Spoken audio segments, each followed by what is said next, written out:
The Reversal of the Trend Toward Freedom by Ludwig von Mises. This article is excerpted from Theory and History and narrated by John Pruden.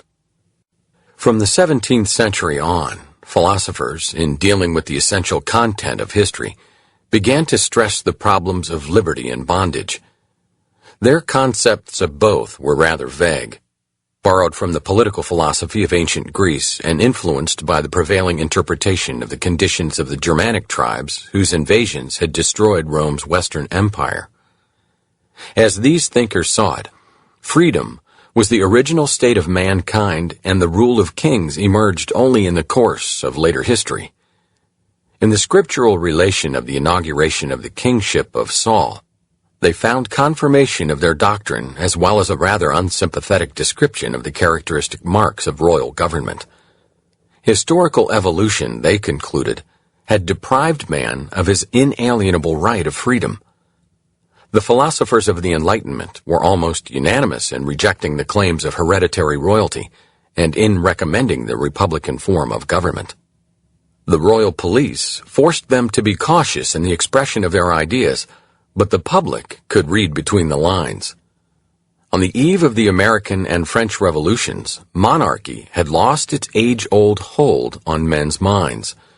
The enormous prestige enjoyed by England, then the world's richest and most powerful nation, suggested the compromise between the two incompatible principles of government, which had worked rather satisfactorily in the United Kingdom.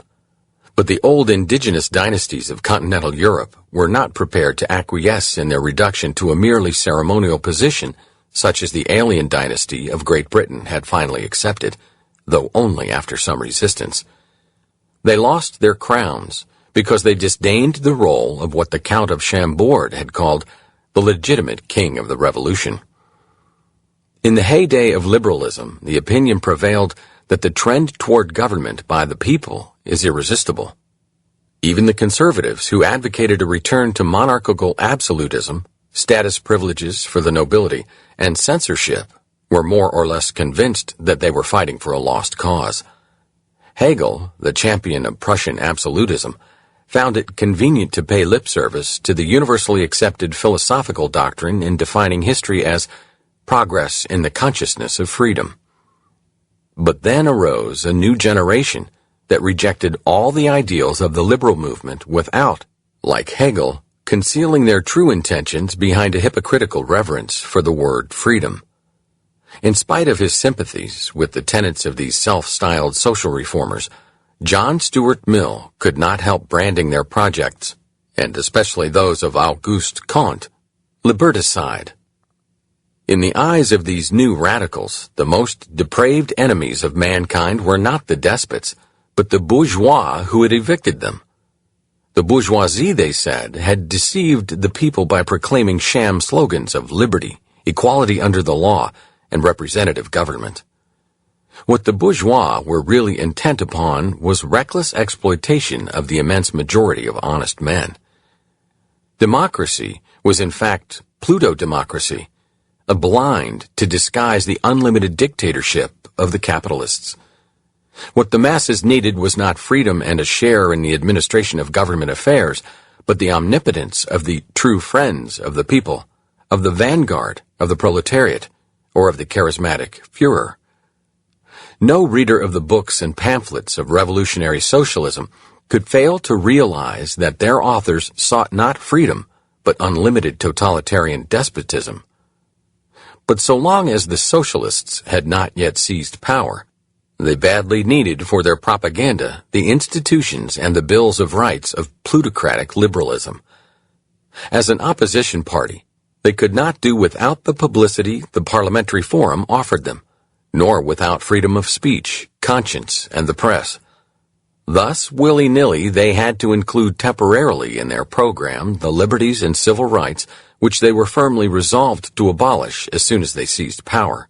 For, as Bukharin declared after the conquest of Russia by the Bolshevists, it would have been ridiculous to demand from the capitalists liberty for the workers' movement in any other way than by demanding liberty for all. In the first years of their regime, The Soviets did not bother to conceal their abhorrence of popular government and civil liberties, and openly praised their dictatorial methods. But in the later 30s, they realized that an undisguised anti-freedom program was unpopular in Western Europe and North America.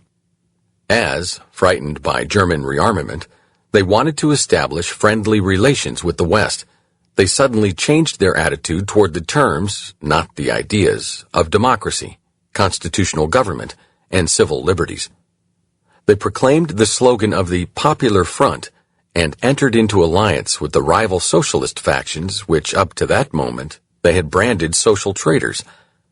Russia got a constitution which all over the world was praised by servile scribblers as the most perfect document in history, in spite of its being based on the one-party principle, the negation of all civic liberties.